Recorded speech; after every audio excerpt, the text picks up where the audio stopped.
नमस्कार। पिछली जुलाई 2022 में झारखंड सरकार ने गिरिडीह में स्थित सम्मेद शिखर को इको टूरिज्म के स्पॉट के रूप में डेवलप करने का निर्णय लिया था। गिरिडीह कोयला खदानों के लिए जाना जाता है और वहाँ से पहाड़ों को खोदकर कोयला निकाला जाता है। यह इलाका रांची के पास ही है। यह और पर्वतीय इलाका होने की वजह से अपनी नेचुरल खूबसूरती के लिए भी जाना जाता है। यहाँ स्थित एक पहाड़ है जो पारसनाथ हिल्स के नाम से भी जाना जाता है और इसी के ऊपर जैनियों का तीर्थ स्थल स्थित है जिसे कि सम्मेद शिखर कहते हैं। झारखंड सरकार के डिसीजन के 6 महीने बाद 27 दिसंबर से जैनियों ने गुजरात, दिल्ली और ऐसे देश के तमाम इलाकों में इस डिसीजन के विरुद्ध प्रदर्शन जारी कर दिए हैं। लेकिन ये हमारी पवित्रता तीर्थ है और ये हमारी आस्था है, तो हम इन्हें बचा के रहेंगे। हम जैसे पढ़े लिखे लोगों को इस सरकार ने सड़कों पे उतार दिया, क्यों? क्योंकि उसने हमारे पर्वतराज की गरिमा को भंग किया है। नेशनल कमीशन ऑफ माइनॉरिटीज और राष्ट्रपति तक को ज्ञापन सौंपे गए हैं। जैन समाज देश के सबसे समृद्ध समुदायों में से है। पारसी, कच्छी, बोरा, जैन ये ऐसे समुदाय हैं जो गुजरात से निकलकर पूरे देश में छाए हुए हैं और इन्होंने बिजनेस पर कब्जा कर लिया है। जैनियों का सोने जवाहरात के व्यापार में करीब करीब पूरा एकाधिकार है, मोनोपोली है उनकी। देश का 80% सोने का व्यापार ओसवाल जैन कंट्रोल करते हैं और ये करीब करीब सब जानते हैं। इसलिए कोई भी सरकार जैनियों के प्रदर्शन को हल्के में नहीं लेना चाहती और न लेना चाहेगी।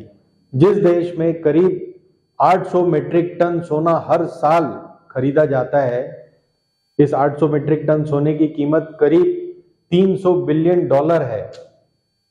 ऐसे समुदाय को कौन सी सरकार नाराज करना चाहेगी और कौन सी सरकार उनको सीरियसली नहीं लेगी?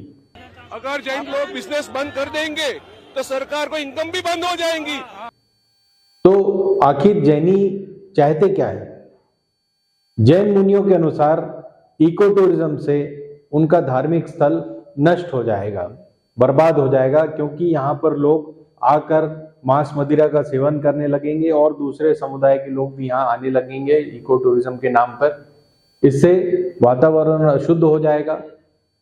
जैनाचार्य रत्न सुंदर जी सूरीश्वर जी महाराज ने झारखंड सरकार के इस निर्णय को बहु बेटियों की इज्जत से भी जोड़कर बताया है कि जैनी क्यों खफा है। अभी यह क्लियर नहीं है कि झारखंड सरकार इको टूरिज्म के लिए यहाँ करना क्या चाहती है।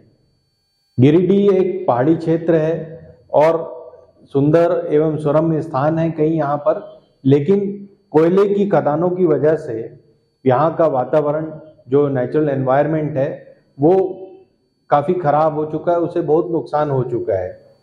झारखंड सरकार को अपने उद्देश्य और एक पूरा रोड मैप दोनों क्लियर करने होंगे। संविधान के आर्टिकल 29 के अनुसार माइनॉरिटीज को अपने धर्म स्थलों को सुरक्षित रखने और उनको मेंटेन करने का विशेष अधिकार प्राप्त है। जैनी चाहते हैं कि उनके अधिकारों के साथ किसी भी तरह की कोई भी छेड़छाड़ ना हो।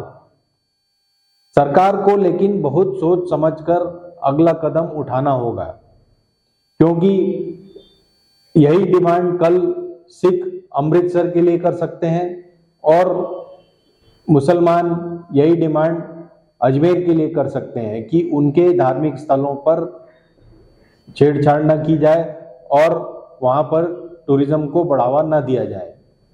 परसों हमने ये एपिसोड रिकॉर्ड किया था और कल केंद्र सरकार का फैसला आ गया है। हमने अपने वीडियो में 2 महत्वपूर्ण बातें कही हैं। पहली कि जैनियों को या जैन समुदाय को कोई भी सरकार हल्के में नहीं ले सकती। जैनों को कम मत समझो। तो उन्होंने नहीं लिया है और उनकी बात को रखते हुए पर्यटन स्थल की घोषणा को रोक दिया गया है। दूसरी बात हमने कही थी कि अगर कोई भी फैसला केंद्र सरकार लेती है तो उसे ये ध्यान में रखना होगा कि ये दूसरे कम्युनिटीज़ को, दूसरे समुदायों को भी एक रास्ता दिखाएगी। और अभी जो फैसला आया है पर्यटन स्थल को बंद करने के विषय में, उससे एक नया पेज लग गया है। वह है संथाल आदिवासियों ने अब उस पर्वत पर, जिसमें संवेद शिखर स्थित है, पारसनाथ पर्वत पर अपना क्लेम जाहिर कर दिया है। अब संथाल आदिवासियों का कहना है कि ये हमारे पुराने देवी देवताओं का स्थान है और इस पर बाहरियों ने कब्जा कर लिया है, जिसे हम लेकर रहेंगे।